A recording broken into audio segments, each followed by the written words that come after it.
Welcome to Corner of the Galaxy, the show that talks 100% LA Galaxy soccer.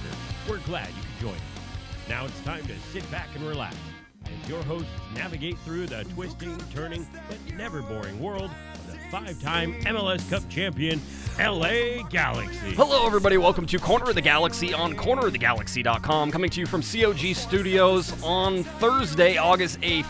That's right, just before the LA Galaxy get ready to travel all the way across the east to the East Coast once again, take on another United, DC United this time after their loss to Atlanta United last week in Atlanta. So a long trip for the LA Galaxy, but of course we're going to get to that game. There's so much other things to talk about. We're certainly going to go over all the transfer day news. It was exhausting Tuesday and Wednesday. We have a ton of information, including behind-the-scenes stuff we're going to talk about, and of course the signing of Cristian Pavon as well. So we're going to talk about that and get you all the details that we can, discuss all those fun things. Zlatan Ibrahimovic going off about the referees and the league again. So that'll be fun to talk about as well. So absolutely packed show. We're glad everybody could get there, and I think we have some questions at the end that we'll get to as well. So like I said, lots of stuff to get to, and to help me do that, she's back. That's right.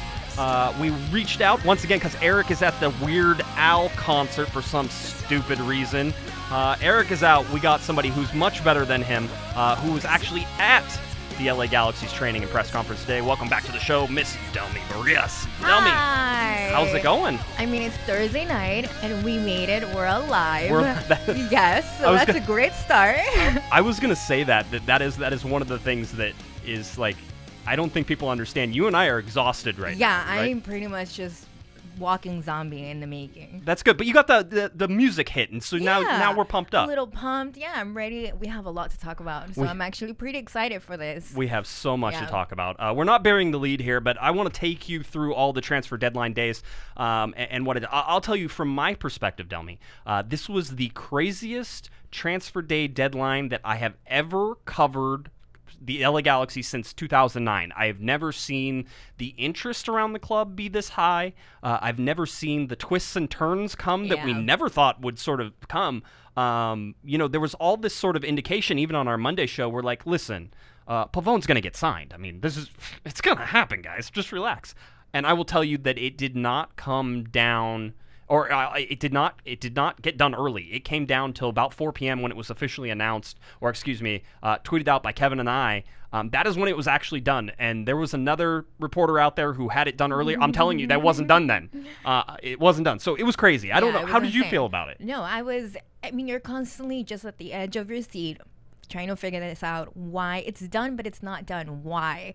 So I think we were all just kind of ready for it to be announced, ready for it to be official, and finally the day is here. It's official. We can all breathe. Yeah. He's here. Yeah, it's done. It's done. Cristian Pavon arriving in LA on Sunday. There were some LA Galaxy fans who went there. I think I said that the LA Galaxy front office has sort of leaked that out, and apparently that was incorrect. So I want to correct the record on that. Is that there were some very good, intrepid LA Galaxy supporters who were in there and who knew their own people and did all that and did a great job of getting people out to the airport to actually meet Pavon, which is crazy. Again, the guy came in at like 6:15, 6:45 in the morning at LAX on a Sunday, and there were Galaxy fans there. That's dedication.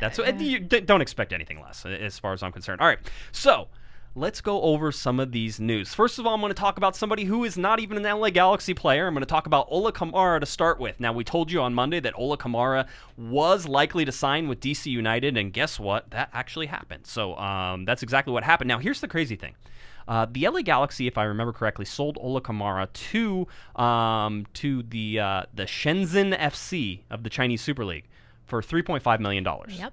Okay, so then DC United paid Shenzhen FC $2.5 million using targeted allocation money to acquire Ola Kamara about 7 months after the LA Galaxy sold him there.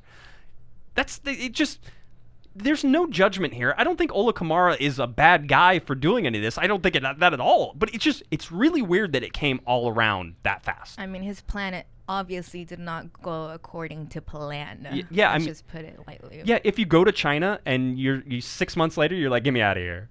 Even for the money. And apparently he was supposed to be making about $3 million or something a year. So he didn't make a whole bunch of money in 6 months, but And he wasn't playing that much, too. Yeah. And correct me if I'm wrong, but I think I heard something about how he was actually playing for the second division team. I heard that as well. Yeah. Yeah. So, I mean, there was no reason for him to stay there, No. as far as that goes. And now Ola Kamara signs with DC United. And, of course, DC United is the team that the LA Galaxy will play. Actually, DC United features strongly in this particular one. But anyway, I thought it was interesting. Ola Kamara signed using targeted allocation money, by the way. So not a designated player, same as with the LA Galaxy. He was a targeted allocation money. I think he made around $1 million on salary-wise whenever, if I remember back to when Ola was on the team. So my guess is he's probably making around that again. And he came back, and one of the quotes he had today was that, and I'll paraphrase it, is I'm happy to be back in MLS. This is a great league, and I really enjoy it, and I score a lot of goals here, too. It's like, see, it's a stab to the gut for me because I really liked him here in LA, and the fact that he left and he came back to the MLS and not with the Galaxy, it just doesn't feel good. I get it.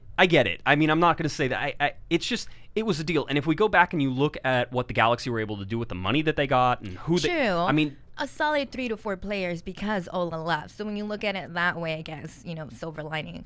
But still, considering that we don't know Zlatan's even coming back, you also kind of think about that, and you're like, Yeah, whether or not that even happens and how that goes. Yeah, whole nother story. Yeah, no, I agree, because I was thinking earlier, I'm like, hey, if you put Cristian Pavon, if you put Roman Alessandrini, and then the top is Ola Kamara in a 4-3-3, I mean, that gets the spidey senses tingling, right? I mean, that's one of those things that you sit there and go, that could have been something really interesting. So anyway, so that's the first move that sort of happened. It was Galaxy related. I wanted to get it to you, but DC United was not done.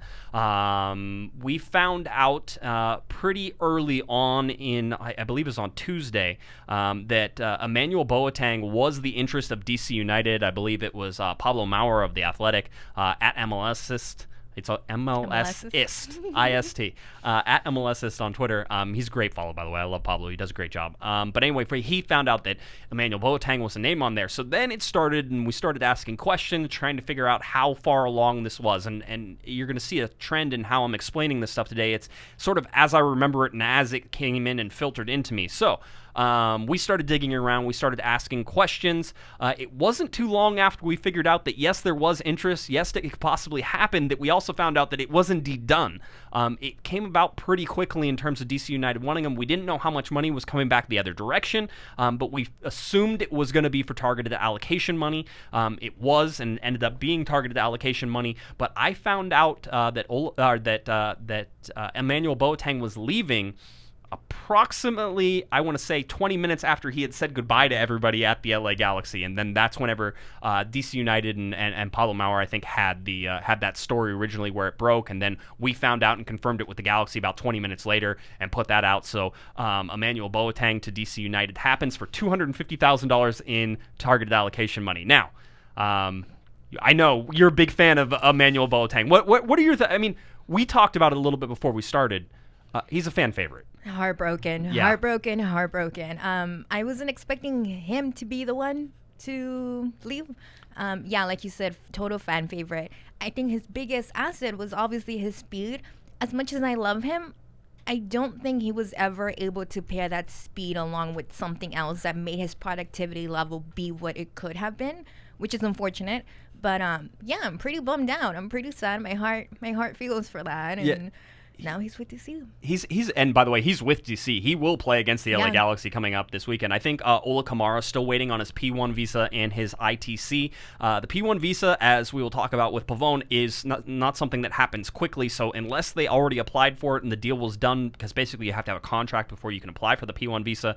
A visitor's visa is different than a P1 visa, and so you can't apply for that P1 visa until you have the contract signed. So unless they signed it a couple days beforehand, I think it would be tough for him to be done. Basically, remember, this is the government.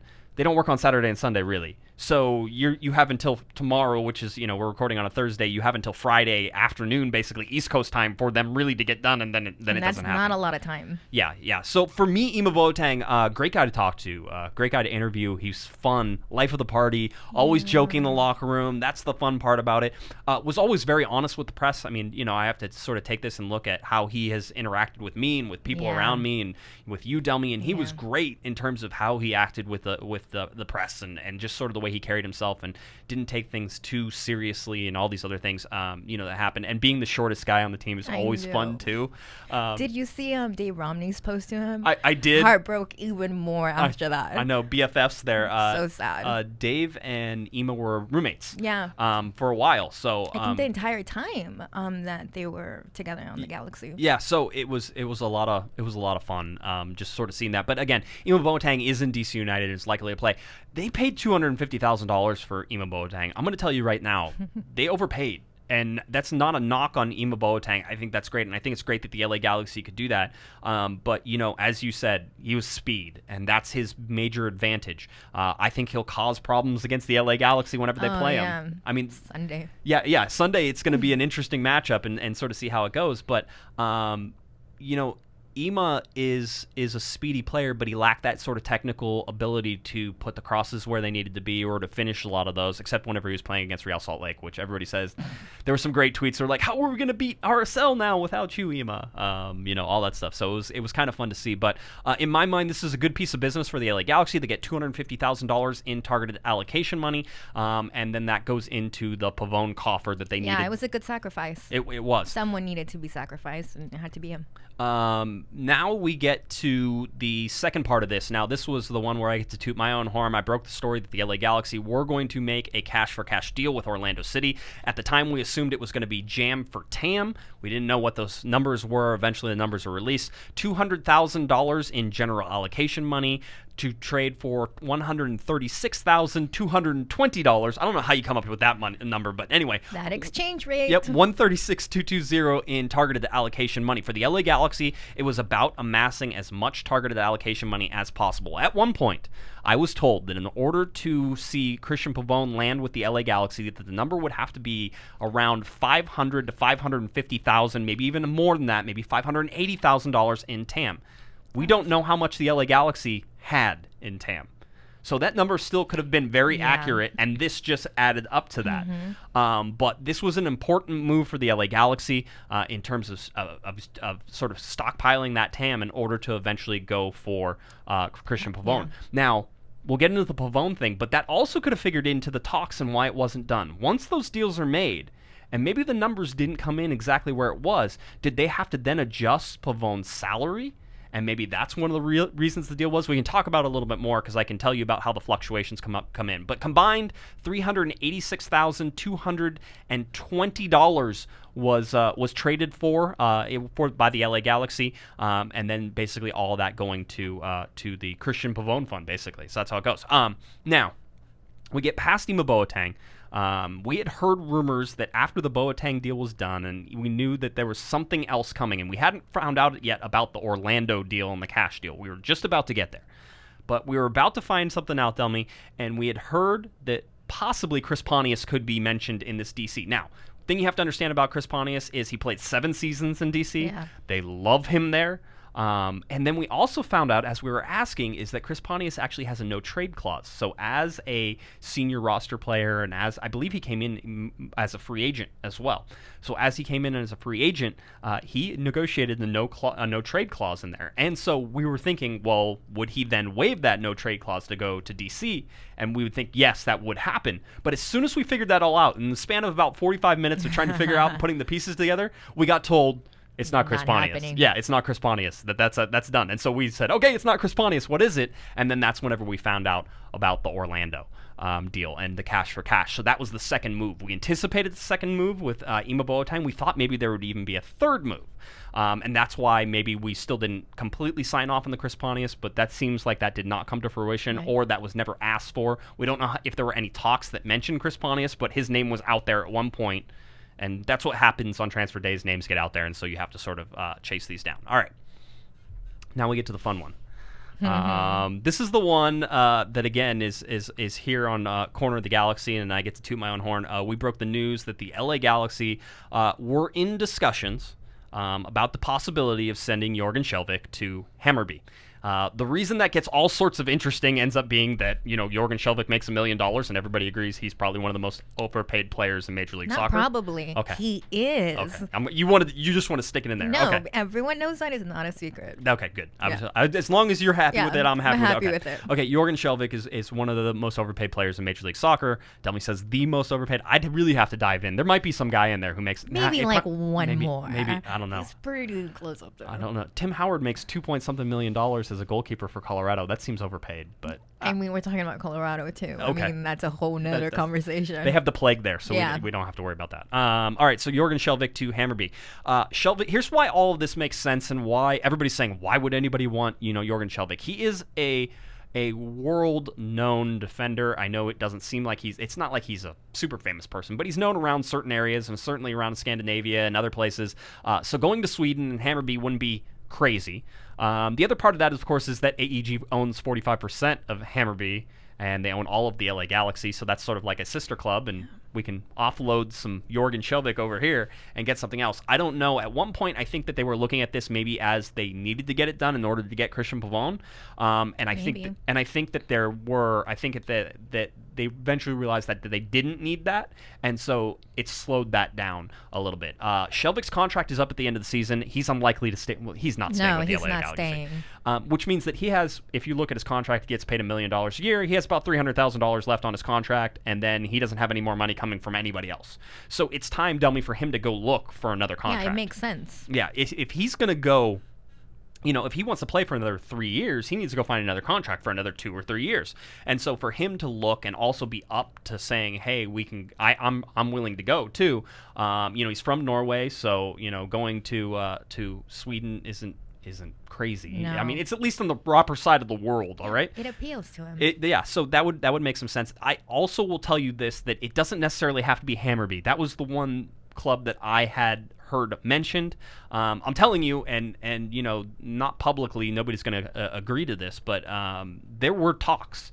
And it doesn't need to be done by the transfer window. There was some talks of possibly doing it by the transfer window and possibly bringing in another player on top of it, which was sort of like the holy grail long shot. But I think the Galaxy decided that they didn't want to get greedy with any of this. So Jorgen Skjelvik to Hammarby, that could still happen. Jorgen Skjelvik to anywhere could still happen because there are windows open in those places. The transfer windows are not closed in some other leagues around the world, and so that could still happen. Delmy and I were talking beforehand. Another thing is, even if the windows are closed, you could do a mutual termination and be like, hey, you're a free agent, you can go wherever you want. Part ways. We mutually part ways, right? And the whole thing, and Jorgen can go to where he wants, and the LA Galaxy get that cap relief, which then would allow the LA Galaxy, if they do it before August 30th, to bring in another player as long as they're not under contract anywhere, right? Bring in another player.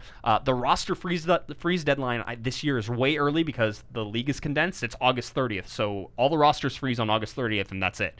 I don't think that they're looking to add anybody else. Just based off of, and we'll get to that later, but based off of conversations today, it seems like this was the last piece of the puzzle, and they're not looking to add anyone else.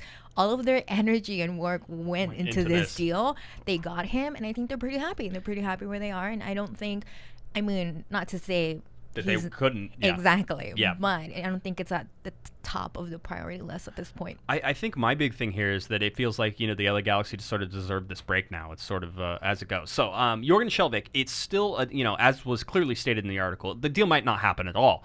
But there were talks, and that's worth reporting, and so that's why we reported it. We'll see if that goes anywhere. I will tell you, the deal in terms of moving Jorgen Skjelvik seems to be not dead. It seems to be something that they could still do. It's just whether or not they really want to at this point. It's more of does this help us, and how does this help us? So if it happens, it happens. I think at the end of the day, he's not a player that will be here next season, regardless. Yeah. It was a lot. As somebody in the chat room says, landing Pavon and getting rid of Jorgen would have been too much for Galaxy Twitter to handle. I know that was sort of like okay, so we're already going to give the LA Galaxy an A for effort in terms of all the stuff they did in this transfer window, and then if they would have somehow moved Jorgen Skjelvik at the same time, what grade can you give them after that? Because it's like, it goes way up. Christmas would have come early. That's a lot of people seem to think that way, and I wouldn't disagree. There were other names that were also floating around. No confirmations. Dave Romney's name was floated around. Sebastian Leget's name was floated around. We talked about Chris Pontius. I think Dan Stara's name might have been floated around as well. I don't think any of those were serious, and I certainly didn't hear anything that would lead me to believe that any of those were close to any sort of deal. This seems like the deal that was going to happen. These two deals that happened, they happened.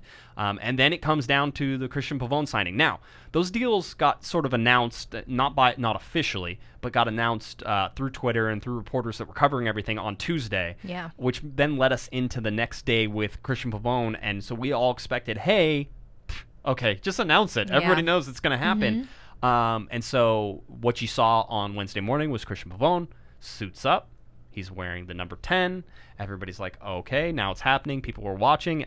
So I actually went to the LA Galaxy at one point and was like, hey, so when's the announcement coming? We're going to have a press conference tomorrow, like blah, blah, blah, the whole deal. And they're like, and they're like, none of that's happening because it's not done. And I'm like, no, come on. It's done. He's out there. He's not training. He's working out.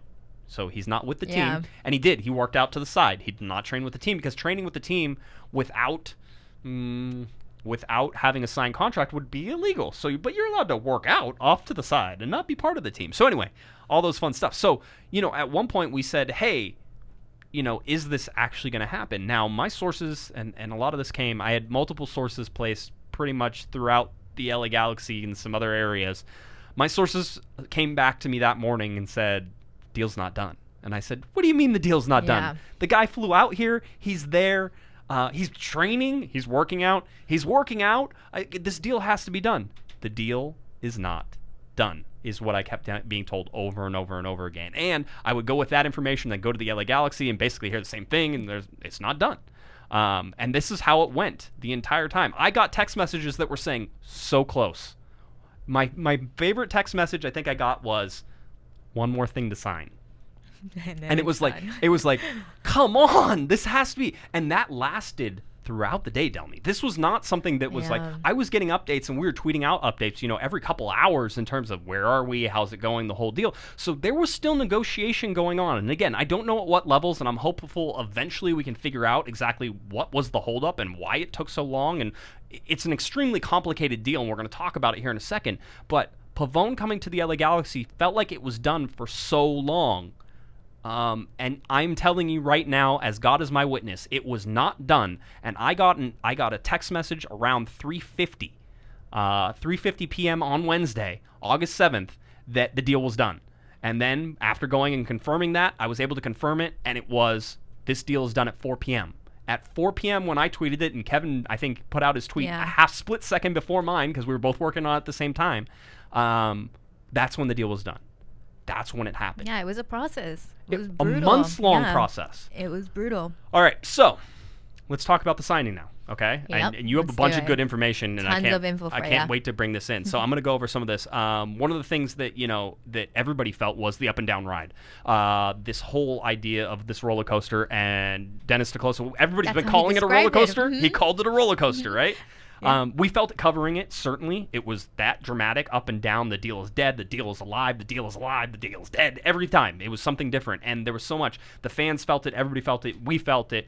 Dennis Kloese felt it. Which is, I don't know. That makes you, whenever you saw him talking about it, you could see the relief, right? Yeah. And obviously, they were all asked, at any point did you think this is not going to happen? And everyone said yes. There were many points throughout the months, throughout the weeks that we thought, is this just not going to happen? It seemed merely impossible. Something would come up. They thought they would, hash that out, and then something else would come up.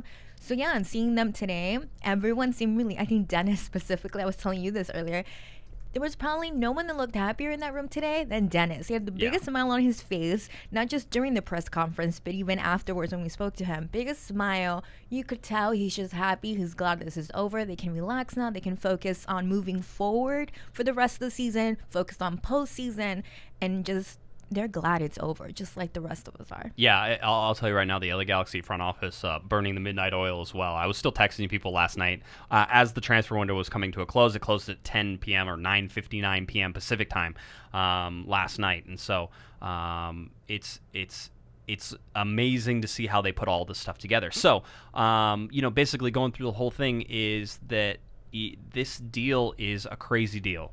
whenever it comes down to it. So the specifics of the deal, and let's credit where credit is due, because I wouldn't have this information if it wasn't for Paul Tenorio. He went out and actually got the specifics of this deal, and basically we can confirm that the transfer fee, the fee or the loan fee that the LA Galaxy will have to pay Boca Juniors in this first term of this deal is $0. Free. Which is crazy. Free. I mean, it's not surprising Guillermo give all the credit to him, but it's insane when you actually see that. It was free. It is absolutely free. Jared Dubois, a former co-host here and a co-founder of this podcast, put out a tweet, and he says he put out these three things, or these three things. He goes, a Galaxy season ticket, a bacon-wrapped hot dog, parking, and a beer. And then the hashtag is things more expensive than Pavon, right? And basically in terms of the free stuff, that's right. Now, the LA Galaxy will end up paying Pavon a salary this year, and that salary is tammable, so targeted allocation money will be used there, so he's not a designated player, which means the LA Galaxy did not have to touch Roman Alessandrini. The targeted allocation money that comes in and pays for his salary, is, we don't know how much it is, but again, it's tammable, so it's probably not significant. Here's where things get interesting, though. So the second year, basically starting in 2020, if the LA Galaxy would like to extend the loan, which, by the way, it doesn't seem like they have any obligation to do. This is they have an option. Yeah, they have an option to do it. So loan deal for this, free, zip, nothing, just pay his salary. By the way, there's also some rumors and some hints that perhaps Boca is actually paying some of Pavon's salary in this first year as well, which is just... Oh, that's juicy as well. I don't know that that's not confirmed, but that is one of the rumors that is out there. So the LA Galaxy get him for free. Starting in 2020, if they wanted to keep him for the 2020 season, the loan fee would go up to $600,000, and then Pavon's salary would go up over the designated player range, so they would need an open designated player spot. Then the really fun stuff comes is after the 2020 season, after next year, if they still have... if they still would like to possibly purchase him, there is a purchase amount. It's $20 million. I'll tell you this right now. Don't freak out about the $20 million. That can be negotiated. That's not still hard. A lot of time. They can, a lot of time. It might be the Boca wants him back after he has gone and tore everything up and said the whole thing, and then the Galaxy could force them to sell at $20 million, which is the interesting part, because the $20 million is locked in contractually, as in, if we pay you $20 million, you have to sell them to us. All right, that's the contractual part. Now they may say, well, come on, give us $22 million, something like that, if they really want to do it. But as far as why there's an actual dollar amount on there, they could force the actual release of Pavon for $20 million if they wanted to do that. But if they want to renegotiate, then it's up to Boca on whether they want to do that. So and something interesting that did come up with Dennis, he did mention something how they had to fight really hard to have that second year option of getting him back. So in other words, next year, how they have the option to bring him back. Right. He mentioned that specifically. We fought hard to make sure we have the option of bringing him back, and they made it very clear today they want him here for the next 2 to 3 years. They're not looking at this at it's just 6 months and then let him go. They want him here for the next few years. So who knows how that'll play out. Yeah, it's interesting, and we talked a little bit about it. It's like the opening up a designated player spot next year is not hard. No. There's two ways you could do it. Zlatan Ibrahimovic probably ain't going to be back, especially after his comments today. Zlatan probably won't be back. And then, of course, you have the Roman Alessandrini. And if you're going to bring him back, which his contract is up at the end of this year as well, if you're going to bring him back, you could bring him back at a TAM salary instead of a designated player salary. In fact, only a $300,000 pay cut for Roman would be a targeted allocation money salary as well. But with all of his injuries, you would expect that if you're going to keep him, you're going to get him at a discount. And so 100%. Yeah, it's the same as Jorgen Skjelvik is, really, whenever you look at it, which is, they have to figure out where they're playing next year, and having a guaranteed money for the next 3 or 4 years is something that is, better than having, more money right now. So, doing a new deal or something like that, extending a contract or however it goes, that's sort of what you can do and how you can massage players into these different deals, especially players who maybe are on the decline. So it'll be interesting to see how the Galaxy handle that situation, but there's tons of, and again, Delmy and I talked a whole bunch before we did this. There's tons of flexibility that Dennis Kloese is building into this team. And that's the biggest point that I sort of want to get. Not only is the transfer fee free, Not only is there plenty of options in this for the LA Galaxy to continue or discontinue this loan. If it works out, if somebody says, how can you guarantee me he's not going to be another Giovanni Dos Santos? And it's like, you can't. No, it's a gamble you take. That's a gamble. But in this case, there's no gamble. Yeah. It's free for the first 6 months. I know, exactly. So you can't really go wrong. No, have him. And if he's really horrible, if he's the worst thing you've ever seen in your entire life, you don't have to extend him next year. And if you Which isn't going to happen. Worst case scenario, he's the worst player in the world. I mean, realistically, the chances of that happening, slim. Yeah. No, it seems that's the way. So again, the free transfer, I talked about the deals ripe with Galaxy choices. They can do all that stuff. Here's the thing. People are asking, why would Boca do this, Delmy? Why? They're crazy. There must be some sort of underhanded deed going on. The Galaxy are cheating again. Certainly the undercurrents of what Paul Tenorio wrote in The Athletic, I feel still has the Galaxy are cheating. And by the way, that's a common theme across Major League Soccer, that the Galaxy are cheating somehow. I would just, if anybody wants to go ahead and point to any rules that were broken. Yeah, I was going to say, what rules were broken? Nothing. Nothing. No, and there wasn't. Listen, this started with David Beckham. If you want to have a gripe against the David Beckham deal. Gripe against the Omar Gonzalez whenever Giovanni Dos Santos came in and they tammed Omar. That was the first use of tam, by the way. They tammed Omar Gonzalez's salary down in order to make him not a DP anymore, right. in order to bring cheap. Those are legitimate gripes. Those things did not exist before they said. There's nothing that was created in this. There's zero new rules that were created. This is a relationship deal. Yeah, I was going to say no one else has Guillermo. The Galaxy do, and that's been enough for him to be able to pull all these deals, and it's working. It's worked for them, and it's going to continue to work. Yeah, and the fact that Dennis Kloese was able to make this done, and again, the relief on his face, you saw him smiling, the laughing, sort of this is how it goes. This is a complicated negotiation. How do you get a team to buy into the fact that you're going to get a player for free for the first, quarter of that deal? And then, eventually it seems like they're going to keep Pavon, and whenever they do, they're going to get some money out of that. But then, it's not a ridiculous amount of money. It's not crazy or anything else. So that's one of the that's one of the things. So just looking at all this stuff and how it goes, again, you have to, and he's not going to get enough credit for it, and he should. And even if we talk about him for the next 3 hours, it's probably not enough. But Dennis Kloese hit this out of the park, especially when you consider. So we talked about the flexibility. We don't know what the salary cap is going to be next year. We don't know if there's going to be a fourth designated player. We don't know if there's going to be 2 designated players. We don't know if targeted allocation money are going to be around, general allocation money are going to be around. We know none of that because the collective bargaining agreement comes up and expires at the end of January in 2020, and the players are intent on making some moves this time and making sure they get what they want. Everything could change. Essentially, everything. Absolutely, yeah. And so the fact that Dennis Kloese goes about this, and I'm really hoping that we get a chance to talk to him. I'm requesting him on this podcast. I tried to get him on tonight, and obviously he's busy. I'm going to try to see if I can get it even done this weekend and possibly put it out on the Monday podcast whenever Kevin and I get back, because then I head out of town, as everybody knows. So I really want to talk to him and just get this sort of understanding of what his thinking is. He has this roadmap, and we're told there's this roadmap.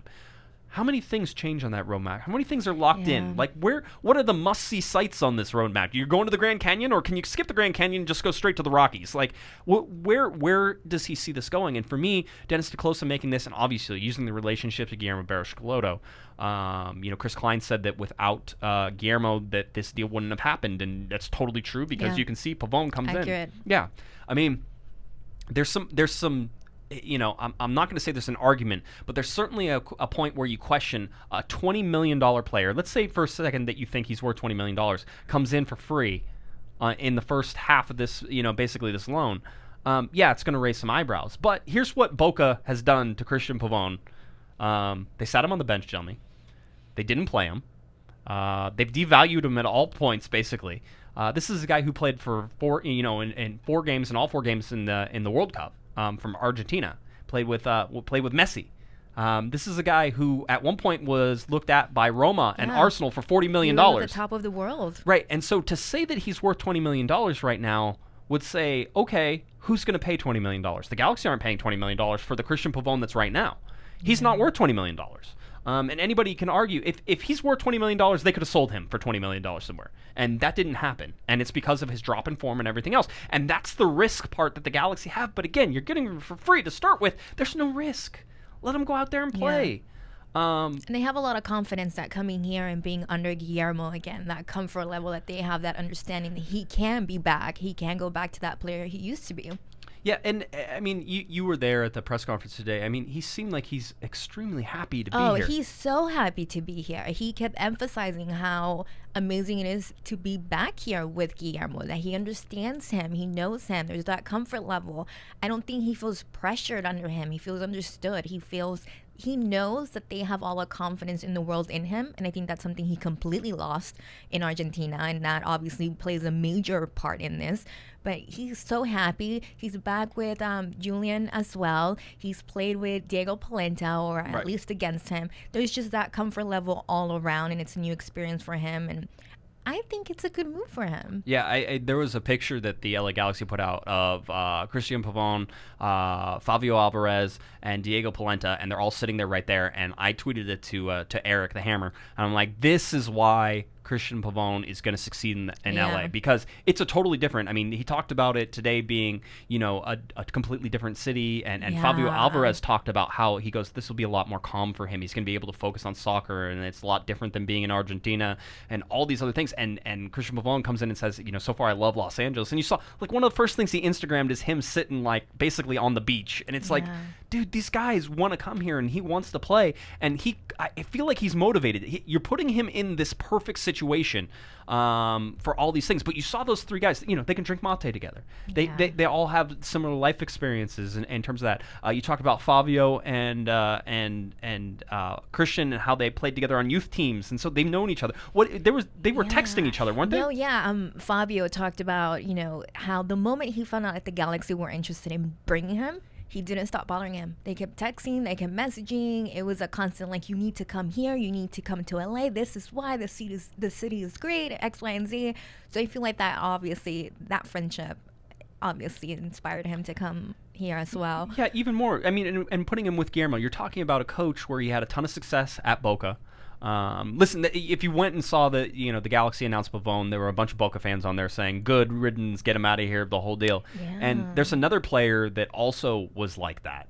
Roman Alessandrini was like that at Marseille, and they were like, good, get him out of here, get him go. And listen, you can say that Roman Alessandrini has been injured, but it's not, whenever he hasn't been injured, he gives it all for the LA Galaxy, and maybe that's something that has hurt him is sometimes he tries too hard, I think, and he breaks himself down and all these things.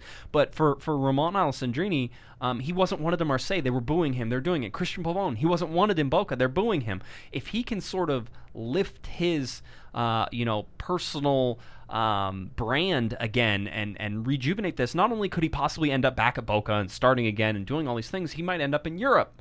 He might end up being bought by the LA Galaxy and living in the United States for the next 6 to 7 years and making, $5, $6, $7, $8 million. I mean, he's 23 years old. If you sell him in 4 years, he'll be 27, basically right at that peak in the 26, 27-year-old. I mean, all that stuff makes sense. So, for me, it's seeing Pavon there and seeing Dennis Kloese talk about it, seeing Guillermo talk about it. And Guillermo, I mean, he looks like a proud dad. Oh, he's so proud. He's so proud that he's here. Afterwards, how they take the pictures with the jersey and everything, just seeing them next to each other. Yeah, like you said, he looks like a proud dad. He's super happy. I think this would be a good move for them. Also, I think he was asked, as far as like the criticism, how his value has dropped since the World Cup and all of that. And I think he said he doesn't pay attention to any of that.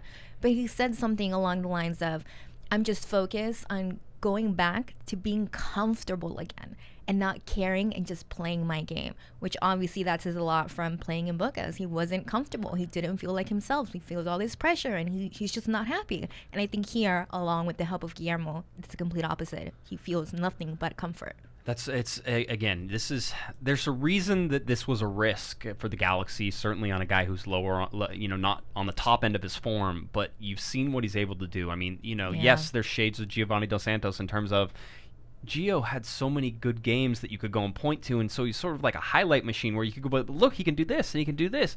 but it's the day-to-day where you worry about it. I mean, at 23 years old, he has some developing to do still, but that doesn't mean he can't be one of the best players in Major League Soccer if this all gets right. If Guillermo can motivate him like he did, I was telling, I was texting Hammer about Pavon today, and I said, if I'm Guillermo, I bring Cristian out to the group and I say, hey everybody, this is Cristian Pavon.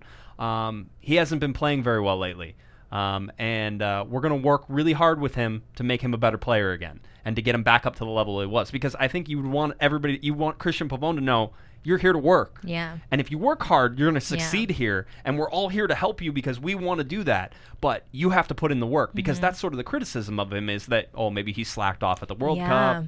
After the World Cup, he's like, oh, man, I'm awesome. Working. Yeah. So that's one of the things. And I think Guillermo's that guy who can do that to him. It's like he looks at him as the father figure. And, again, Guillermo's a huge figure in Argentina, and we don't get that sense here. No. The fact that he was coach at one of the biggest clubs, probably the biggest club. I don't know. People would argue River, whatever. I'm not into that. I don't care. But one of the biggest clubs in Argentina, and the fact that he played for that club, the fact that he was, this guy who everybody looked up to, and all these players saw him playing and were like, I want to be like Guillermo Barillas.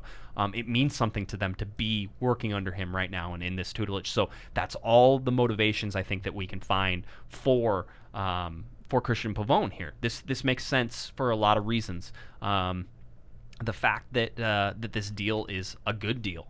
The fact that it doesn't put the Galaxy at any disadvantage, the fact that it looks like that they held Boca's feet to the fire for a while on all this, all makes sense for the LA Galaxy. And so, in my mind, this was the genius deal that you've been waiting for the LA. This is a Bruce Arena move from back in the day. And I think Galaxy fans should feel pretty confident in the way that the front office handled this particular deal. Absolutely. All right. So, anything else on Pavon or anything you wanted to sort of highlight? I could literally talk about him all day, just from the press conference, from all the interviews. We could do this all day. Yeah. Kevin says he was trying to. He was like, "Hey, you need to look this up." He goes, "I feel like Cristian Pavon is the only player in Major League Soccer who has 1 degree of separation from Lionel Messi. Like, he knows him, right?" And I'm like, I don't know. There's got to be other players that are like were teammates or played next to him that are in Major League Soccer. But anyway, it was fun. If anybody wants to research that was good. So we'll see how that goes. Okay. Let's go to Zlatan. Why not? The Lion. Oh my gosh. The Lion was in rare form. He's been in rare form now for a while. The jovial, happy Lion that we sort of had in the first season, and even at the start of this season, has degraded to salty. He's very salty. He's angry. He's fired angry. up. I think angry is the perfect word to describe how he's feeling with the MLS and the referees. Yeah, he was not happy with the referees. He was not happy with the referees in the LAFC game where they almost suspended them. He was not happy with the referees in Portland where he got a yellow card, where he now says that the referee said something stupid to him that shouldn't have been said and was unprofessional before he got that yellow card. Don't know what was said. Don't know.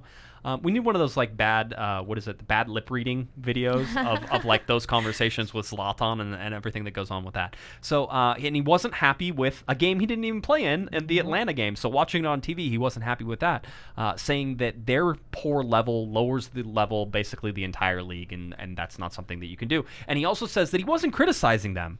He'll let you know when he's criticizing them. And this isn't taking it easy. His words today, taking it easy on them. He's taking it easy on him. So we'll see if Zlatan gets fined. I don't think he really cares anymore. No, he's completely over it. He doesn't care what he's saying. I mean, it's clear he's not going to come back. To me. It feels that way. And we've been saying that for a while anyway.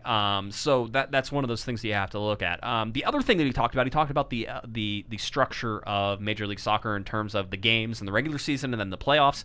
And he used a naughty word, which we won't say on here, but say poop. Yeah. He says the system is poop, and basically he's talking about how he thinks that the playoff format devalues the regular season, and it does. It absolutely does. You can't argue with him. He was right. But it makes a difference in Major League Soccer and how we do it here in the United States versus anything else. Because yes, in other leagues, if you win the regular season or really the only season, if you win that season long, you're the champion, right? You win 34 games, you're the champion. That's how it works. And in Major League Soccer, that's like, hey, great, you get the supporter shield, but you don't win anything. You have to also be. I mean, if you're able to win a Supporter Shield and then win MLS Cup, you were the best team that year, and there's no arguing about it. Nobody can take it away from you. The LA Galaxy 2011, Supporter Shield, MLS Cup, thank you very much. Best team in the league, wasn't even close. That's how it goes. But, there's something to the idea that whenever you get in a tournament at the end of the season, that the hot team can win it. And I think that's what Zlatan sort of... He's trying to argue that the players don't try hard because they know they don't have to try hard into the playoffs. And I just don't think that that's what's happening. And I don't think Zlatan believes that's what's happening either. And I think he's using it as sort of this crutch to talk about it and sort of be angry about things. But in my mind, he knows that he goes out there and has to try hard. Although whenever you watch him, does he go out there and try hard all the time? Is he saving himself for the playoffs? I don't think he can try that hard every game. He's even old. if he exactly, I wasn't gonna say it, but yeah, he is.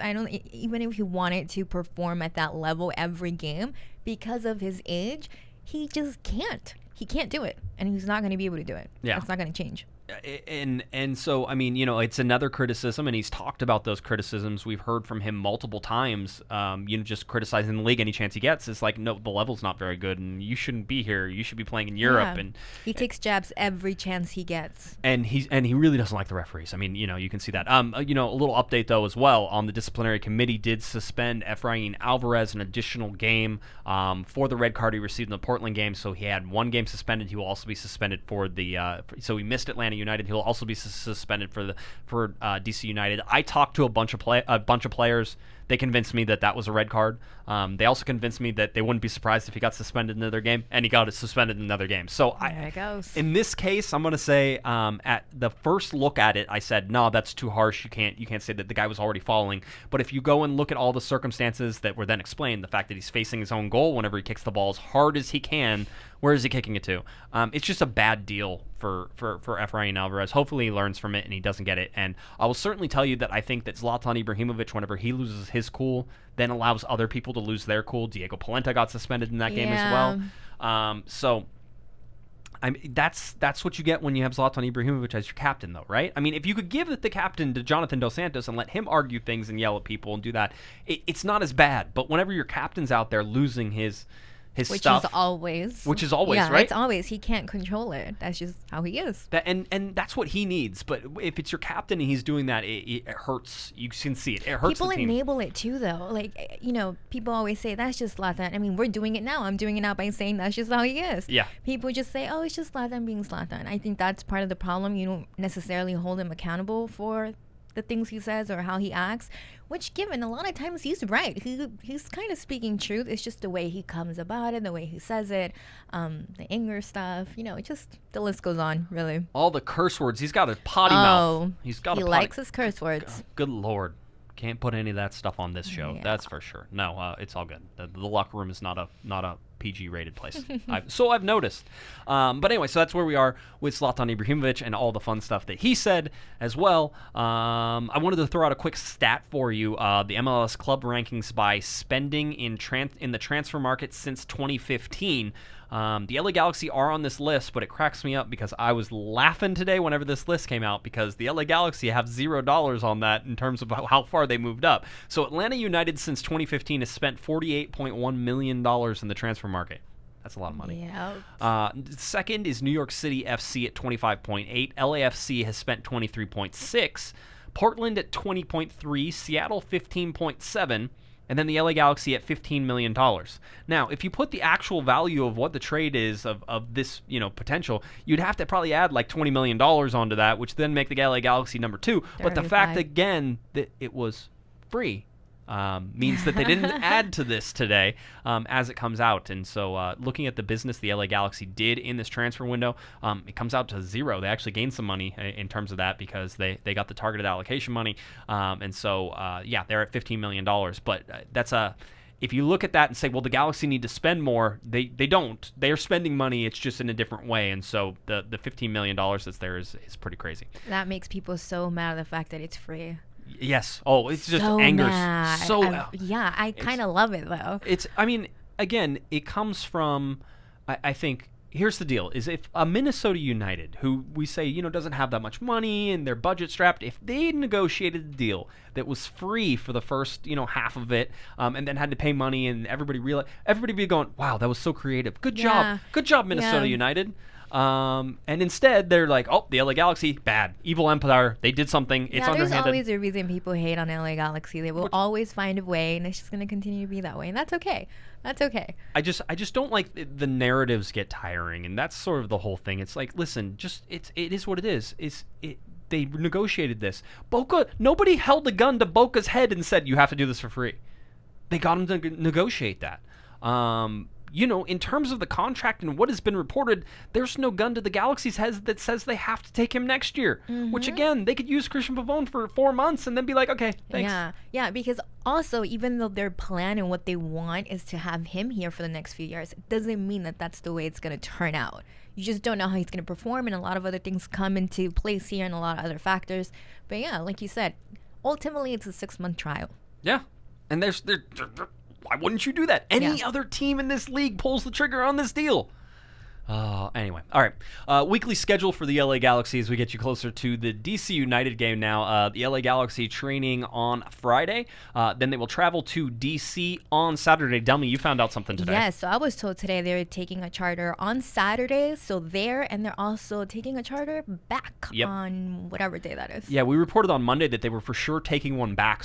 And now it looks like they have either added or, I only got told half the story basically, but they are chartering to DC and chartering back to DC, or back from DC, and then of course the LA Galaxy come up and play a Wednesday game against FC Dallas, and then they have a Saturday. Is it a Saturday game or a Sunday game? I got the schedule here. It's fine. Saturday against Seattle. So it's a really packed schedule during that time.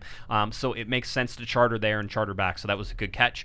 The LA Galaxy confirmed that whenever I asked them. So we are now at the charter there, charter back. I talked to some players and was like, enjoy that extra leg room. So this is like Christmas for these guys. It's a treat. It is. I'm like, how can I get on that plane to DC? I have to fly there too. Can we all just go together? Oh, ask. They might say yes. No, they're not. You have some pulls. My wife, I don't think would like that unless Can unless you they imagine? Maybe they'll let a pregnant lady on the plane. I was gonna say she's pregnant. Oh my gosh, that's like her worst nightmare. It is her worst nightmare. Certainly. All right. Let's see. So we go through that, and so that is their travel schedule. Again, the game on Sunday versus DC United, which takes on a whole new interesting thing. For Cristian Pavon, again, I just want to reiterate P1 visa and the ITC. The ITC comes in. That's easy. The International Transfer Certificate. You get that whenever you plug it into the FIFA computer in order to do the transfer, which is all crazy. I imagine it's like some DOS machine, like a green screen computer that's like the FIFA transfer computer, and you got to put it in, and you got to click the box. It's all these different things whenever that comes in right now. But anyway, so the ITC probably has it's that P1 visa. Also a question mark for Ola Kamara. Ima Boateng, however, will be available to play. He's ready to go. Yeah. But Christian's probably a no-go. Yeah. It seems that you were saying that Dennis was saying. Well, Guillermo definitely confirmed not happening. He will not be available for Sunday. Paperwork's not going to get done on time. By that we mean the visa. We're hopeful. This was by Dennis. Hopeful that everything will be done for Wednesday. So the hope is that he is going to be available and ready to go on Wednesday, but it's not guaranteed because these things take time sometimes. They do take time. And especially, I will say, under this particular government, they seem to take a little bit longer. And that's just sort of what we saw with Fabio Alvarez as well, that it took about a couple days longer than we thought it was going to take whenever he was ready to join the team as well. So whenever you're talking about this LA versus DC team, this is an interesting matchup because DC United is not very good. They just found out that Wayne Rooney is not going to be there much longer. In fact, the end of the season, he will then go over to Derby County and be the player coach, I guess, over there as well, which is just really interesting in terms of him wanting to take off. So Wayne Rooney was actually in England and then came back and flew back. So I think the Galaxy, 24 hours, right? Yeah, it was really quick. So I think this is one of those things. I think this is one of those times where you sit there and say maybe he's jet lagged, maybe there's a lot going on. It's also one of the games where Wayne Rooney could totally be Wayne Rooney, like, and go off and score 4 goals and do that. But Zlatan is going to want to be Zlatan in this game, so that's going to be fun. First game ever played between these two teams at Audi Field. So again, DC United currently, let's see, 9th in the league overall, and they are fourth in the Eastern Conference, but they played 2 more games than the LA Galaxy and have 36 points, so 1 point less. The Eastern Conference is a little slow over know. there. So that's one of the things. And they just got walloped. They got smacked across the face, and nobody remembers it because Alejandro Bedoya went and talked into a microphone of trying to end gun violence on a broadcast, and nobody remembers it was against DC United, and they got smacked 5-1. That was the thing, by the way. Little hat tip to Alejandro Bedoya as well. Yeah. I really like that, but they got beat badly, Delmy, and they're not a good team right now. See, doesn't that make you sad? As you're saying all of this, I think of Ima, and I think, oh no, he's on that team now. Yeah, It makes me sad for him. I am so sad for him. Somebody said, well, the best case scenario here is that the LA Galaxy win 4-3 and Ima Boateng gets a hat trick, right? It's like, because when it comes to former players, they have a tendency to score in the LA Galaxy. Yeah. Ima's certainly going to be, and I think this is a good change for him. I think he's going to be fired up. I don't know that he starts, but he probably comes off the bench at the very least. He will be in this game just because Ben Olsen's not stupid. He'll certainly look at this and say, "Oh, this is something that we can do. We can use Ima being fired up about this game to our advantage." And that was one of the things that Guillermo said about Ima today. He deserves to play. Yes. He deserves to play. He deserves to go to a team where he is going to get play time. So obviously he will be an asset to that team, and hopefully he's able to contribute there, and it'll be good for him. The LA Galaxy are 12-10-1, 37 points. DC United 9-7-9, 36 points. The all-time series at DC, however, and again, no games ever played at Audi Field. This is the first one. Is 9-9-5. It doesn't get much more even than that. It is 9-9-5. And that's how it's going to stay right now. The LA Galaxy have lost 2 in a row. Just the second time all season they've actually lost multiple games in a row. Of course, I linked all of the 4 games they lost in a row previously as one block in order to make that stat correct. So technically they actually lost multiple games in a row after each one of the second game and the third game, the fourth game. That would be multiples as well. But for my doing, this is the second time all season they lost 2 games in a row. You look at DC United, they have 2 wins in their last 13 games. Again, not a team that has been on fire. Wayne Rooney, their leading goal scorer, 11 goals, 7 assists. Bill Hamid, the goalkeeper there, 9 shutouts. This was the craziest thing. Most time whenever I look at goalkeeper stats and I compare them to David Bingham, they're like way off the chart. Like it doesn't come anywhere near it, and you're like, oh wow, David Bingham gets just pinged constantly. So David Bingham, 7 shutouts to Bill Hamid's 9 shutouts. Okay. David Bingham, 98 saves. Jeez. Bill Hamid, 99 saves. And then we go to shots faced. David Bingham, 132 shots faced. Bill Hamid, 132 shots faced. Whoa. So the DC United defense is as porous as basically the LA Galaxy's whenever you look at it. And so I guess that's good for Zlatan Ibrahimovic, and that's probably good for Wayne Rooney. So whenever you look at these two teams and how that goes, I'm not sure that there's an advantage either way right now. Again, game Sunday, August 11th, 4:30 p.m. Pacific time, broadcast on Fox Sports 1, so another nationally televised game. This is the... Let's see. You start with Tijuana, and then you go to... No, it was before that. It was LAFC, it was Tijuana, it was Portland, and then it was Atlanta, and now DC. 5th. So their 5th nationally televised game in a row, which is good for all of you who don't have Spectrum. So that game coming up again, 4:30 p.m. Pacific time. That's a 7:30 East Coast kickoff time on Sunday on Fox Sports 1. What do you think about this game? I mean, this is all emotion game. This is the 2 most successful Major League franchises in all of Major League Soccer going up against each other. 5 MLS Cups versus 4 MLS Cups. It's all these things, and then it's Ima Boateng, it's Ola Kamara, it's Chris Pontius. Yeah, I think that's where the excitement comes in for me. That's all I'm really excited about, having these players face off each other. It's essentially a battle of... I mean, they're not...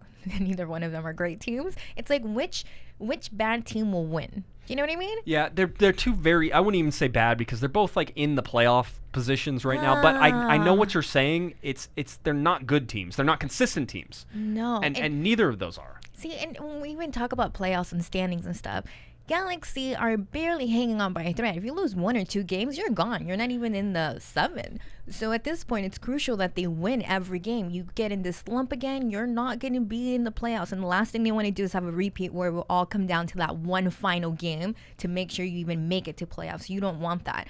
So yeah, technically speaking, they are a playoff team, given that 5th right now? Is that right? 5th? Yeah, 5th. but I do not necessarily classify them as a playoff team. I just think right now they're lucky they're still in the top. Yeah, the form certainly has not been there. The consistency, the inconsistency. Kevin said the best thing that on Monday's podcast, or actually it was probably even the previous podcast, that momentum doesn't seem to bother this. Like, even whenever they gain momentum, nothing happens. And when they lose momentum, nothing happens. Yeah. So they're a very unpredictable team. Yeah. This seems like the game the Galaxy go to and win because they get fired up to play DC. They're at a cool stadium. They had to fly across the country. Their sort of backs are up against the wall. This seems like one of those reactionary games where you're like, oh, this is the one they're going to win. But anytime I predict that they're going to win, they end up coming out and just going flat. Yeah. So trying to figure out what this is. I mean, if the Galaxy had more than one draw on the season, you would sit there and go, this has 2-2 draws like all over it, right? But like, am I going to predict that the Galaxy are actually going to draw a game? This is the same Galaxy team that doesn't know how to take their foot off the gas, and they just go 100%, and if they win, then they win. And if they lose, oh, well, they lost by 4 goals again. So this is really, really hard to see where the LA Galaxy play, how they do going cross country. The fact that it's a charter, maybe they have a nice I was flight. going to say maybe that will be the factor. I don't. Why they win. I have no idea anymore. I mean, they've been consistently inconsistent. That's the best way I can put it. And I have a big issue with this team right now. And I don't know if I would say they're going to win, to be honest. It would be tough. I'm not. Yeah. You don't have to. You can say that they're going to lose. I mean, and I'll be honest. If you go in here and you say tie, you're betting against the odds for the Galaxy. They just don't do it.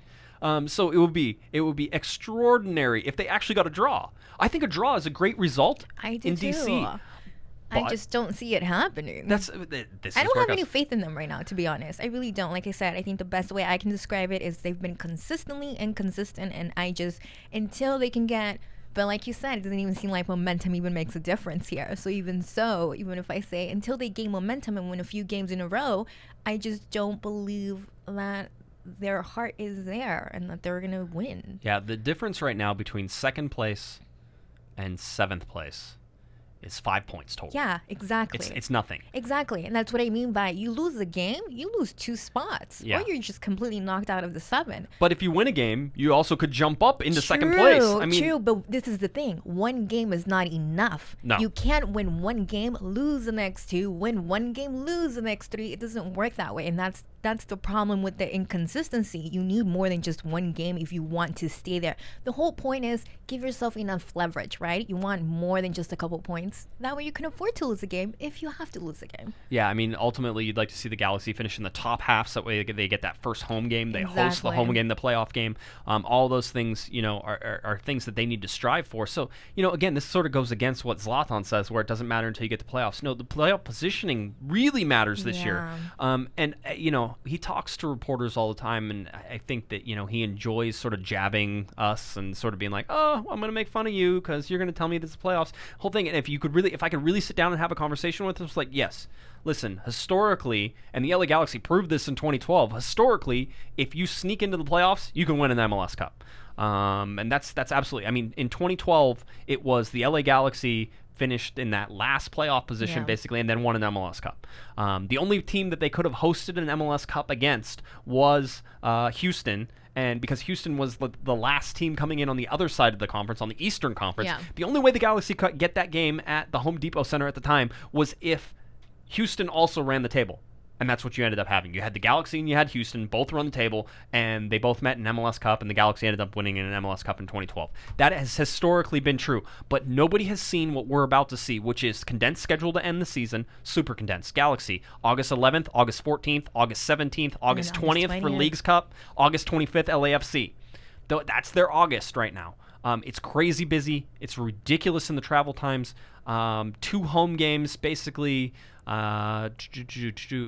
call it away, by the way. They called the game again, the Leagues Cup, away. I just thought that was funny, because technically they're not the home team, so whatever. However that goes, but two home games, basically 4 away games. In that you have 6 away games left, 5 home games left in the season. All of these things matter, and so the LA Galaxy have to figure this all out. They don't have a lot of time. And so that means if they're on the bottom half, they're going on the road. Now, The LA Galaxy are primed to be one of the most dangerous playoff teams that ever has existed because they could go in and beat somebody 7-0. Although we haven't seen that, I'm confident they could do it.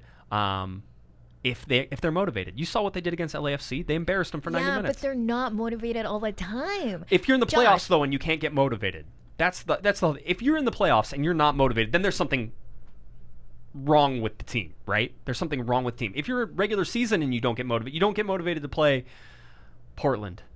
Although they were actually pretty good in that game. People disagree with me, but they're pretty good in that game. But like you can't beat Colorado at home. I can understand that.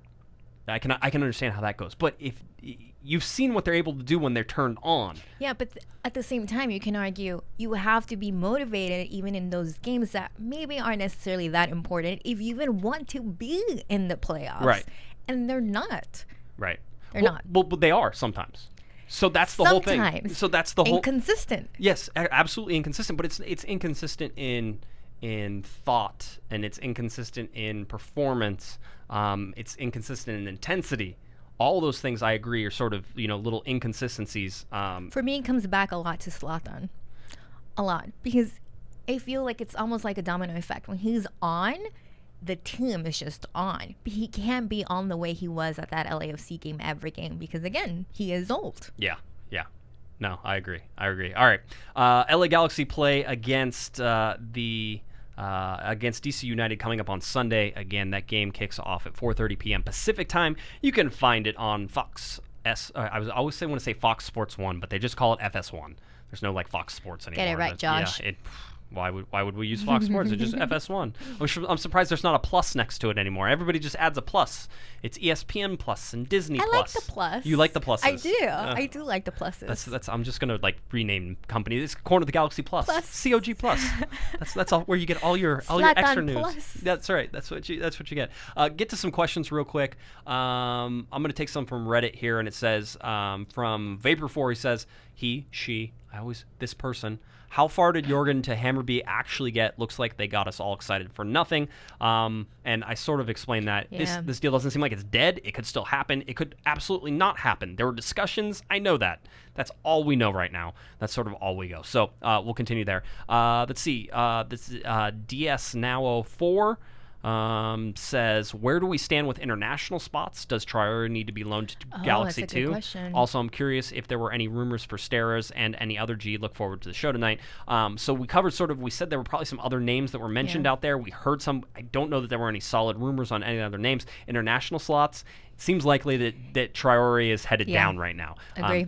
And I don't know that the Galaxy did not announce that in their press release, and I actually asked for confirmation on it. But that was the plan earlier from all the people that I was talking to, and so there was at one point a chance that if Shelvik moved, that they wouldn't need to do that, but that didn't happen, and so it looks like Traore gets moved down, and there we go, we're good to go. This one's good. Let's see, Kiblets.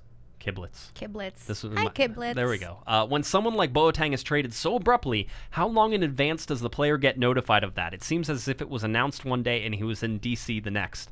Doesn't it vary? It does vary. Yeah. Like sometimes you can know weeks or months in advance that there's a possibility. First of all, sometimes people tell you, "Oh, well, we're floating your name out there." Yeah, that's usually what happens. Heads up. I don't know how long Boateng knew or anything like that. I'll tell you that whenever the trade actually happens, usually the trade happens. It's done between the teams, and then they call the player. And then in this particular case, it probably happened very rapidly. My guess is that within 30 minutes, Ima Boateng, whenever it was signed and it was official, my guess is Boateng got called into the office. They said, "Hey, Ima, we're sending you to DC. Thanks so much. We appreciate it. Hey, you have a chance to go say goodbye to everybody, and then you got to get out of here, basically." So Boateng went in, and he said he was training the next day. Was he not? Yeah, he was. Yeah. But he went in and he said goodbye to everybody. Yeah, he did. And he said, "Hey, thanks guys," in the locker room. I'm sure everybody gave him hugs, pats on top of the head because he's short, and then away he went. To DC, and literally, I think that that day that we heard about the deal, we heard that he was already on a plane that night to go, and he was there on Wednesday morning training with the team. Yeah, so it was really fast. One from Twitter real quick. Ramiro asks, since AEG is a minority owner of Hammarby in Sweden, why haven't we used them to unload players? Also, is there a limit to the number of players out on loan? I don't think there's a limit to the number of players out on loan. I think you can have like 1 million players and not loan them all out. You just can't, because they don't count against the roster whenever they're on loan for season-long loans. If they're on like temporary loans down to G2 or stuff, they can do it. That's why Traore's loan down to G2 will be a permanent loan to Galaxy 2 for the remainder of the season. And then he will not be able to come back up and play in the senior team games. I don't know. I mean, in the offloading for Hammarby, I swear to God that one point there was a player that the Galaxy sent there or the Galaxy got from there. Ooh. I can't remember, and it's driving me crazy. And it was one of those, it was like, oh, that's cool. If you remember, Greg Berhalter actually went and coached, I believe, at Hammarby whenever he left and retired after the 2011 season, I believe. Greg Berhalter was like, hey, I remember I was actually at a jersey unveiling party, and Greg Berhalter walked over and I was talking to him real quick, and he was like, oh yeah, this is my last year. And it was earlier in the season. I'm like, oh wow, I didn't know that. So I remember talking about it on the podcast whenever it happened. But Berhalter then went, and I think he went over to Hammarby and was the coach there for a little while, and then came back and was then the coach of Columbus Crew, and that's how he did. Now he's the U.S. men's national team coach. Yeah. So I believe that was all through AEG and sort of going for doing that. So I think that's the last time I can remember Hammarby sort of being involved, although I swear there was another player that played at Hammarby. I really want to know who this player is. I know. Someone look it up. Somebody knows. Somebody's like, oh, how could you forget about this person? I can barely keep track of the LA Galaxy players who are like on the team right now sometimes as it goes. So there we go. That was great for your questions. If you want to send us any questions anytime at Galaxy Podcast, you can also do cornerofthegalaxy@gmail.com. That works as well. Come on the live show, and you can talk on the live show as well. The chat room has been frolicking quite up and down the whole time. They've been talking to each other. They really have their own conversations most of the time and just leave me alone, which is nice. I mean, there's a lot to talk about today. I would imagine everyone has a lot to say about everything. Everybody has everybody sort of has their opinion on how it should be done and how it goes. We didn't even talk about Pavon and sort of his preferred position, which he talked about being a left winger instead of a right winger. Yeah, he feels more comfortable there. Which doesn't hurt nobody. Mm-hmm. You put Roman Alessandrini on the right, you put Pavon on the left-hand side, or you can put Chris Pontius on the right-hand side now. You can put Sebastian Lletget on the right-hand side. I mean, there's a bunch of things you can do to fill that right-hand hole if you want Pavon to play in what he thinks is his perfect, or you play him on the right-hand side. He said he likes the left winger position because he likes to cut in and shoot with his right foot. So he's a right-footed player on the left side. But he said he could play different if he needed to play. Of course different. He could. But he's more comfortable there. Of course. Which, by the way, side note though, a lot more fans today at training, of course, for obvious reasons. But I thought it was so funny. I don't know if anyone in chat room was there. Maybe someone can confirm, but multiple times I would look over, fans would be standing on those like little rails trying to just take a peek. Yep. And it was the most hysterical thing ever. Security was on it today, just trying to keep fans, away from Pavon. But I love it. I love it when that happened. Whenever Zlatan came in, they had all these people there. People were so excited. I love to see. That's what you like to see. Yeah. No, it's one of those things that I listen. It's always weird in the press. We're not really supposed to tell people how they can go see training. But they post all the schedules on the LA Galaxy website, and there's fans there all the time. So if you want to go to training, just go to the website and do it. It's pretty easy to find out, really. So it's gonna be really interesting. Let's see. One more question is we'll take it from the chat room, and it's Y4 Freddy says, Josh, do you think GBS's grace period is still over after this move? Absolutely. Just because Pavon is in there, listen, it's over in the terms of that he gets to be criticized for mistakes that he makes. And that was sort of my point in saying I don't think he's going to be fired. I'm just saying the grace period in terms of, just let him figure it out. It's like, no, listen, there's some tactical issues that have certainly been brought up. The fact that this team can't grind out a draw every once in a while is, in my mind, a defect of this team. I like the balls to the wall type of thing. I like gas, give it like gas all the time, but there's certain times for that, and a lot of times the Galaxy are playing themselves out of games. The Portland game is a perfect example. Had a bunch of chances, finish any of those, and then they can continue to keep their foot on the gas. But if they tried to control that game a little bit more, I think they're in a position to maybe take 1 or 2 chances instead of 4 or 5 chances, right. 1 or 2, convert those and steal points. And it's about stealing points on the road, and it always has been. Same thing with DC United. So anyway, that was sort of my thing. So I think his grace period is over. Do you think that he's still settling in and that he deserves the benefit of the doubt? And you can think I'm crazy. No, I completely agree. I feel I mean, yeah, like you said, there's obviously a lot of problems, a lot of issues that still need to be resolved within the team. Again, consistency is a big issue for a lot of reasons that we could go into.